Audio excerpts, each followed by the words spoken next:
ہمارے ایک بچے کو، ہمارے ایک چھوٹے سے 3 سال کے بچے کو بھی پتہ ہے کہ 10 روپے کے نوٹ سے کتنے کام بنتے ہیں، لیکن ہمارے چھوٹے بچے کو اس کا احساس نہیں ہے کہ مسلمان اگر سر پہ ٹوپی رکھے تو کتنا اچھا ہے، اور مسلمان کا اگر سر ننگا ہو تو کتنا برا ہے۔ اذان سن کر مسلمان کو نماز پہ جانا چاہیے، جو اذان سن کر مسجد میں نہ جائے اس کا کتنا بڑا خسارہ، کتنا بڑا نقصان ہے، کتنا بڑا گھاٹا ہے، ہمارا بچہ بھی نہیں جانتا، ہمارا بوڑھا بھی نہیں جانتا۔ ہماری جیب سے موبائل غائب ہو جائے، ہماری ہائے نکل جاتی ہے، چاہے چھوٹا سا ہو، بٹن والا ہو، چھوٹا سا ہو، پھر بھی ہماری ہائے نکل جاتی ہے۔ میرا موبائل کہاں چلا گیا؟ میرے سارے نمبر اسی میں تھے، میری سم اس میں چلی گئی، میرے پیسے اس میں تھے، ہماری ہائے نکل جاتی ہے۔ لیکن کبھی مسجد کی جماعت جب نکل جائے تب ہائے نکلتی ہے، اس پہ افسوس ہوتا ہے۔ ایک بزرگ تھے بلخ کے رہنے والے، ایک دفعہ ان کی تکبیر اولیٰ فوت ہو گئی۔ کیا فوت ہو گئی؟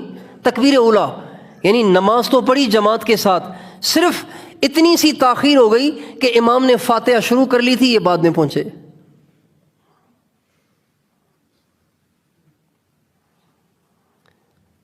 جب ان کی تکبیر اولیٰ فوت ہوئی تو کچھ لوگ ان کی تعزیت کے لیے آئے کہ جی ہمیں پتہ چلا کہ آپ کی تکبیر اولیٰ چلی گئی، آپ کا تو بہت بڑا نقصان ہو گیا، اس لیے کہ تکبیر اولیٰ دنیا اور جو کچھ دنیا میں اس سے بہتر ہے، اس سے زیادہ اہم ہے، آپ کی تکبیر اولیٰ چلی گئی، اس لیے ہم آپ سے تعزیت کرنے آئیں، افسوس کرنے آئیں۔ تو افسوس کے ساتھ اپنی ران پہ ہاتھ مارتے ہوئے کہنے لگے، ہائے میری تکبیر اولیٰ چلی گئی تو چند آدمی تعزیت کے لیے آئے ہیں، اگر میرا بیٹا مر جاتا تو آدھا بلخ میری تعزیت کے لیے آتا۔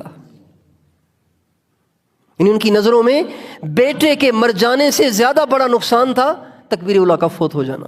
آج پکے نمازی بھی تکبیر اولیٰ کی رعایت نہیں کرتے۔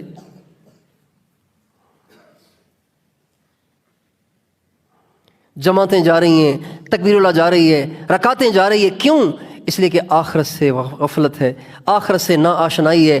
دنیا کا ایسا بھوت ہم پہ سوار ہو گیا ہے کہ دنیا کا نقصان تو نقصان لگتا ہے، دین کا نقصان نہیں لگتا۔ اگر کسی کا بیٹا، آپ سے پوچھتا ہوں، اگر کسی کا بیٹا ڈگریاں لے کے بیٹھا ہوا ہو، نہ نوکری کرتا ہے نہ کاروبار کرتا ہے، سارا دن گھر پڑا ہوا ہے پکا نمازی، تہجد بھی پڑھتا ہے، اشراق بھی پڑھتا ہے، چاشت بھی پڑھتا ہے، اوابین بھی پڑھتا ہے، ماشاءاللہ ہفتے میں 2 روزے، پیر جمعرات کا روزہ بھی رکھتا ہے، ایام 20 کے 3 روزے بھی رکھتا ہے، سارے کام کرتا ہے، تبلیغ میں بھی جاتا ہے، ہر مہینے 3 دن، ہر سال 40 دن، شب جمعہ میں پابندی سے جاتا ہے، لیکن کاروبار کچھ نہیں کرتا، تو باپ بھی اس کو تانے دے گا، ماں بھی اس کو تانے دے گی، بھائی بھی اس کو تانے دیں گے، بیوی بھی اس کو تانے دے گی، سارا دن نکھٹو بن کے یہاں چارپائیاں توڑ رہا ہے، جا کے کاروبار کر۔ لیکن ایک ملازم، عہدے دار، لاکھوں میں تنخواہ لانے والا بیٹا اگر فجر میں نہیں اٹھتا تو نہ اسے ماں کہتی ہے نہ باپ کہتا ہے، نہ اسے بھائی کہتا ہے نہ اسے بہن کہتی ہے۔ اس لیے کہ پیسہ نہ لانے والا ہماری نظروں میں مجرم ہوا، لیکن نماز نہ پڑھنے والا ہماری نظروں میں مجرم نہ ہوا۔ یہ ہمارے دلوں میں دین کی اہمیت ہے، آخرت کی اہمیت ہے اور دنیا کی اہمیت ہے۔ اس لیے میرے دوستو، مرنا ہم سب نے ہے، کوئی موت سے نہیں بچ سکتا، اور موت کی تیاری مرنے سے پہلے کرنی ہے۔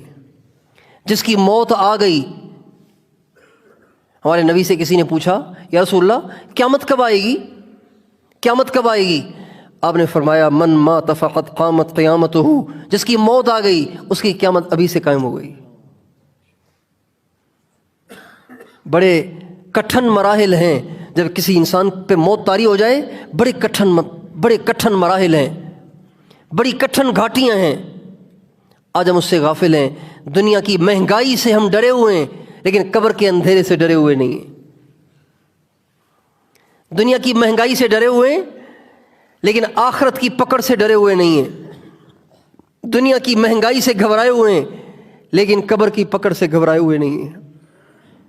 جبکہ یہ حقائق ہیں، یہ ساری حقیقتیں ہیں، ان سب کے ساتھ ہمیں دو چار ہونا ہے۔ اس کی تیاری ہمیں مرنے سے پہلے کرنی ہے۔ اچھا، اس کی تیاری کیا ہے؟ اس کی تیاری یہ نہیں ہے کہ گھر کو تالا لگا دیں، دکان کو تالا لگا دیں، ملازمت سے ریزائن دے دیں اور آ کے مسجد میں بیٹھ جائیں، کونا پکڑ کر تصویر لے کے بیٹھ جائیں، یہ آخرت کی تیاری نہیں ہے، یہ رہبانیت ہے جو اسلام میں ممنوع ہے۔ آخرت کی تیاری کیا ہے؟ آپ کاروبار کریں، آپ ملازمت کریں، حلال طریقے سے کریں، کسی کا حق نہ کھائیں، کسی کا دل نہ دکھائیں، کبھی جھوٹ نہ بولیں، کسی کی دل آزاری نہ کریں، اپنے ماں باپ کے حقوق ادا کریں، اپنی بیوی بچوں کے حقوق ادا کریں، بھائی بہنوں کے حقوق ادا کریں، اور جب اللہ پاک کی طرف سے منادی آواز دے سارے کام چھوڑ کے پہلے مسجد میں آئیں۔